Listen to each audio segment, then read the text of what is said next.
pessoal, tudo bem? Hoje nós vamos dar sequência aos fatores de textualidade. Vamos falar aqui sobre informatividade e intertextualidade. Já falamos sobre a coesão e a coerência, a aceitabilidade, situacionalidade e a intencionalidade. Então, hoje nós vamos falar um pouquinho sobre a informatividade e depois a intertextualidade. Sobre a questão da informatividade, o que é importante a gente pensar? Que a quantidade de informação nova, ela tem que haver um equilíbrio com a quantidade de informação dada. Isso porque um texto com muita informação dada, aquela que o leitor já tem acesso, é um texto muito previsível e isso pode fazer com que o leitor perca o seu interesse pelo texto. Nós tínhamos comentado até mesmo sobre alguns comerciais de creme dental ou de medicamentos que se repetem demais, né? A estrutura geralmente é a mesma e isso gera um certo desinteresse por parte do leitor, né? De quem está assistindo ao comercial. Por isso é importante que a gente não seja tão previsível, ou seja, que a gente traga uma originalidade que chame a atenção do consumidor. Em relação a essa quantidade, a esse equilíbrio em relação à informação, é importante que a gente tenha uma quantidade suficiente de informação dada, que faça com que o leitor consiga acessar e compreender, pelo menos parcialmente, esse texto, para aí sim eu agregar informações novas. Um texto somente com informações novas pode ser extremamente complexo para o leitor, por isso a gente tem que tomar cuidado com isso. Nem só informação dada, porque não chama a atenção do leitor, não tem porque ele ler um texto com informações que ele já sabe, e também não pode ser um texto apenas com informações novas, porque ele pode ter dificuldade em compreender esse texto.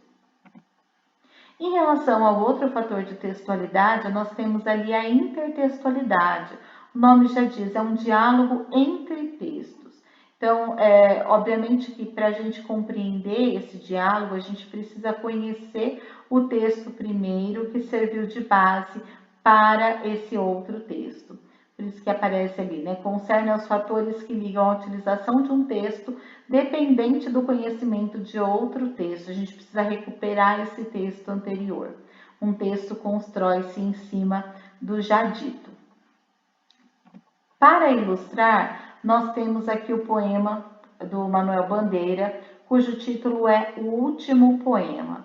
Então, eu vou ler rapidinho, porque é um texto curto. Então, assim eu quereria meu último poema, que fosse terno dizendo as coisas mais simples e menos intencionais, que fosse ardente como um soluço sem lágrimas, que tivesse a beleza das flores quase sem perfumes, a pureza da chama em que se consomem os diamantes mais límpidos, a paixão dos suicidas que se matam sem explicação. Esse poema, bastante conhecido do Manuel Bandeira, ele vai servir de base para um outro texto, que seria, no caso, a crônica do Fernando Sabino, A Última Crônica. Então, só pelo título, a gente já conseguiria ter alguns indícios, porque é o último poema e a crônica se chama A Última Crônica. O leitor atento iria pensar, nossa, aqui tem uma relação subentendida.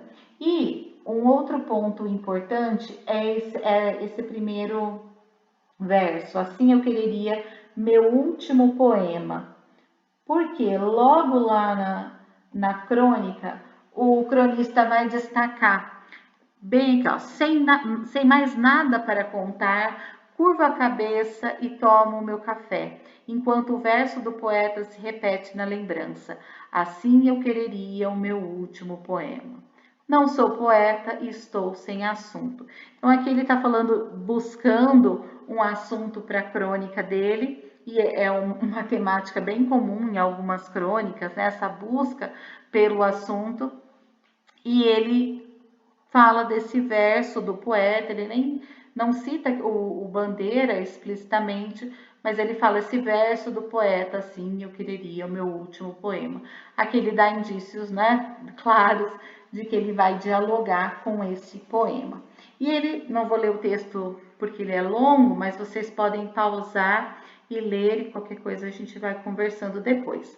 Mas nesse texto o autor vai falar sobre uma festa de aniversário bastante simples, que é um elemento importante, porque lá no poema o autor fala, né, que fosse terno, dizendo as coisas mais simples e menos intencionais. Então essa simplicidade aparece no poema do Bandeira e aparece também nessa crônica. Enfim, vocês leiam aí e no finalzinho o autor coloca, né? Então, o pai corre os olhos pelo botequim, satisfeito, como a se convencer intimamente do sucesso da celebração. Dá comigo de súbito a observá-lo, nossos olhos se encontram, ele se perturba constrangido, vacila, ameaça baixar a cabeça, mas acaba sustentando o olhar e enfim se abre num sorriso. Assim eu quereria minha última crônica, que fosse pura como esse sorriso. Então ele faz a adaptação. Assim eu quereria o meu último poema, assim eu quereria minha última crônica. Ele recupera aquele verso que está ressoando na cabeça dele. E assim fica evidente a intertextualidade que o Fernando Sabino, o cronista, faz com o poema do Manuel Bandeira. Um outro exemplo que eu trago para vocês de intertextualidade aqui nessa música, a gente tem a música do Chico Buarque, que vai servir de inspiração para uma outra música. É uma música bastante conhecida, essa banda. Peço para vocês que ouçam, né, para vocês prestarem atenção não só na letra, mas também no ritmo, porque é um ritmo animado, como de uma banda passando mesmo. E eu vou ler só um pouquinho para vocês alguns trechos que são importantes. Então, estava à toa na vida, o meu amor me chamou para ver a banda passar cantando coisas de amor. A minha gente sofrida despediu-se da dor para ver a banda passar cantando coisas de amor. Então, essa música vai falar justamente sobre a passagem de uma banda e todo mundo para ver a banda passar. E é um momento de muita felicidade, né? As pessoas se despedem da dor. Porém, né, lá no finalzinho da música, ó, tem mas, para meu desencanto, o que era doce acabou. Tudo tomou seu lugar depois que a banda passou. E cada qual no seu canto, e cada canto uma dor, depois a banda passar, cantando coisas de amor. Ou seja, depois que a banda passa, tudo volta ao normal, né? Para o desencanto doce, o que era doce acabou, a dor volta. Então, é uma música que apesar do ritmo ser animado, o seu desfecho é triste. Por outro lado, nós temos aqui a música de banda do Vitor Ramil, que é um cantor gaúcho, cantor e compositor, e ele traz aqui um diálogo, ele recupera a música A Banda, e no título a gente tem ali de banda, a gente poderia já prestar atenção esse banda, né? A banda de banda. E o que é importante é que vocês ouçam também essa música, porque o ritmo dela é mais lento, é mais calmo, parece até mais triste do que a anterior. Então, na anterior, nós temos um ritmo bastante animado, porém um desfecho triste, né? A felicidade é passageira. Na música do Vitor Ramil, nós temos trechos bastante semelhantes e a gente poderia ficar atento, aqui está recuperando a música. Na hora de ouvir a música do Vitor Ramil, muitas vezes a gente nem percebe a intertextualidade diretamente, porque o ritmo é tão mais lento que a gente não para prestar atenção. Quando a gente vai para os versos, a gente vê a tamanha semelhança. Então, nós temos lá, estava à toa na vida, o meu amor me chamou, para a gente dar uma banda lá fora falando coisas de amor. Nenhuma imagem sofrida, nos despedimos da dor, para dar a banda de forma mais leve, falando coisas de amor.